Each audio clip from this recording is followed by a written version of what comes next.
यहाँ पर जो तमाम सोशल ऑर्गेनाइजेशंस किसी न किसी फील्ड में किसी न किसी फैकल्टी में जो खिदमत अंजाम दे रही हैं कौम की, उन तमाम को मुबारकबाद पेश करता हूँ, क्योंकि जो जिस फील्ड में काम कर रहा है वो अहम है। किसी काम को आला या किसी काम को अदना नहीं कहा जा सकता। हर एक के एक अपना कंट्रीब्यूशन है। लेकिन मैं एक बात जो वाज़े करना चाहता हूँ, ख़ास तौर पर चूँकि हमारा जो मिशन है, इस मिशन के हवाले से कि क्यों ये मिशन सबसे ज़्यादा अहम है इस दौर में, बल्कि अगर आप इस मिशन की गहराई में जाकर सोचेंगे ये क्या मिशन है, तो आपको ख़ुद महसूस होगा कि ये सोसाइटी की जड़ों में पेनिट्रेट किया हुआ एक ऐसा काम है जिसको छोड़कर दूसरे जितने काम हो रहे हैं वो सारे काम नाकाम होंगे एक दिन। दोस्तों, जैसे जिस्म है, जिस्म का हर ऑर्गन, दिमाग हो, दिल हो, आँखें हो, नाक हो, ये तमाम इम्पॉर्टेंट है। हत्ता कि नाखून और बाल भी इम्पॉर्टेंट हैं अपनी अपनी जगह पर। लेकिन कभी अगर एक्सीडेंट हो जाए, कोई बुरी तरह से एक्सीडेंट, उसकी जिसकी हड्डियां टूटी हुई हैं, खून बह चुका है, पूरा जिस्म कोलैप्स है, ऐसे वक्त में डॉक्टर के लिए प्रायोरिटी नंबर 1 क्या है, ये बहुत अहम सवाल है।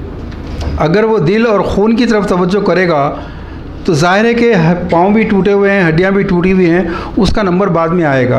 अगरचे कि जिस्म के सारे आज़ा अहम हैं, लेकिन इमरजेंसी में सबसे अहम स्टार्ट कहाँ से किया जाए, ये असल पॉइंट है। यह मुझे इजाज़त दीजिए, एक मिसाल और रखना चाहूँगा मैं कि घर का हर हिस्सा इम्पोर्टेंट है।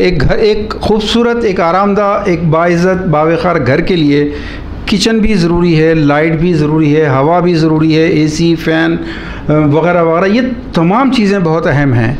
लेकिन अगर आग लग जाए तो फिर आप खाली एक बेडरूम की या किचन की हिफाजत नहीं करते।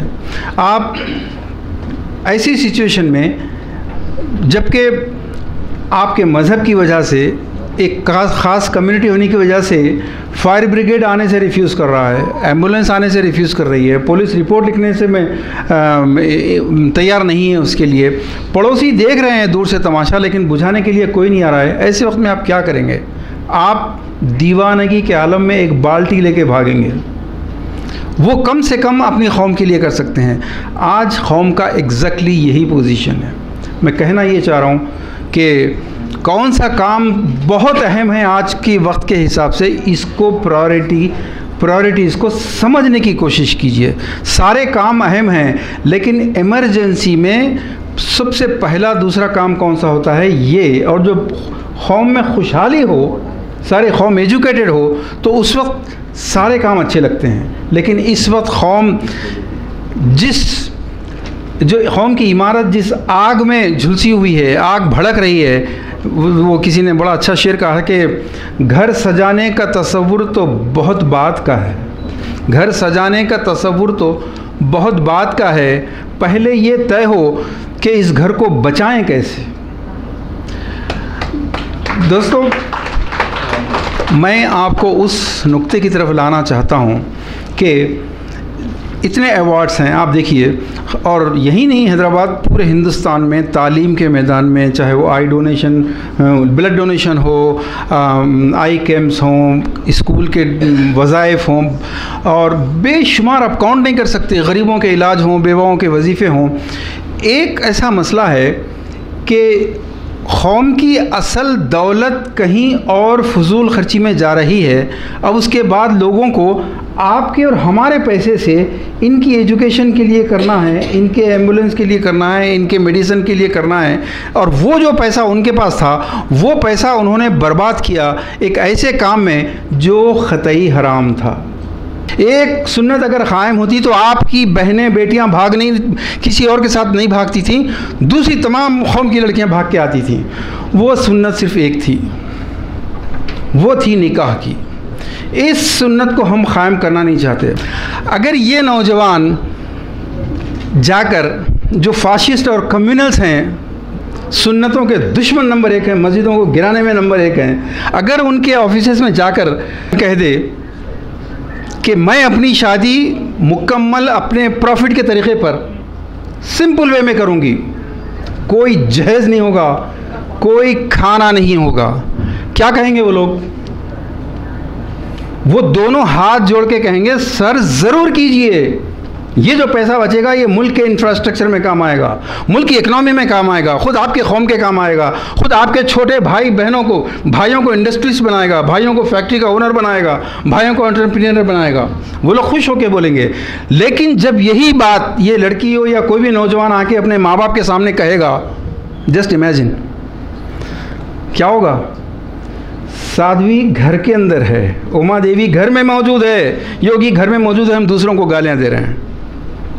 दुश्मनों, सुन्नत के दुश्मन तो घर में है, घर के अंदर है। दोस्तों आइए सोल्यूशन किसी को पेश करने की ज़रूरत नहीं है, कुरान और हदीस में मौजूद है। और सिंपलेस्ट सोल्यूशन ये है कुरान और हदीस का कि बुराई को देखे तो हाथ से रोको, नहीं तो ज़बान से, नहीं तो नफ़रत तो करो, यानी बॉयकॉट करो। जब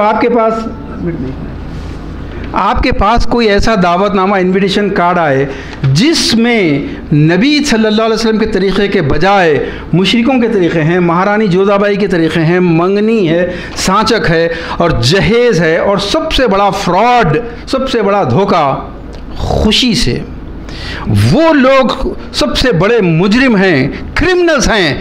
बड़ी अफसोस होता है कि नौजवान जो है, हमारी लड़कियां गैरों के साथ भाग रही हैं तो फ़ोटोज़ व्हाट्सएप के ऊपर फॉरवर्ड करते हैं। इन बेशर्मों से पूछिए कि तूने कितना जहेज़ लिया था, तूने खाना लिया था नहीं लिया था। नहीं, लड़की वाले ज़बरदस्ती करे, इनसे बड़ा झूठा कोई नहीं। एक बात तो ये है, आप हमारा साथ दीजिए। ये वजह है कि हमको शिद्दत पसंद कहा जाता है, तमाम सेमिनार्स, तमाम अवार्ड फंक्शनों से हमको दूर रखा जाता है, कई जगह नाम डिलीट किया जाता है। अब यह है कि एक्सट्रीमिस्ट या शिद्दत पसंद कौन है? वो जो दीन पे चल तो रहा है, नमाजी है, दाढ़ी रखता है, उम्रे करता है, ज़कात देता है, सब कुछ करता है, लेकिन नबी की वो सुन्नत जिससे प्रॉस्पेरिटी, जिससे खुशहाली आती है, जिससे बरकत की वो खुशखबरी दी गई है, उसको कायम होने देना नहीं चाहता। वो दावत नहीं रोकना चाहता।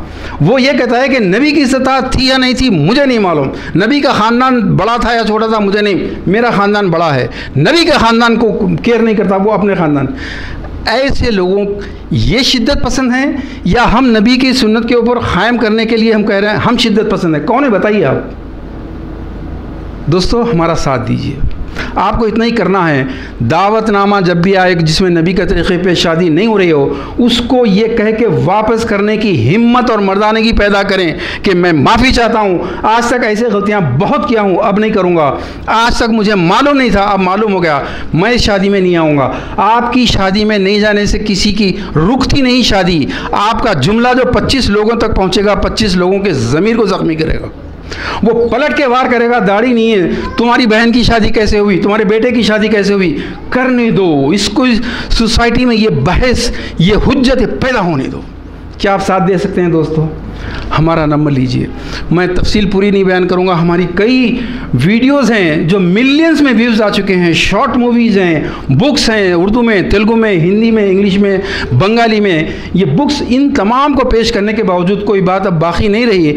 लेकिन बात बाकी रही तो सिर्फ ये कि आपके दिल में अभी तक वो बात नहीं उतरी कि ये शादियाँ, इनमें शिरकत करना, इसमें एक निवाला खाना, एक सवाल अपने आप से कीजिए, ये जायज़ है या नहीं।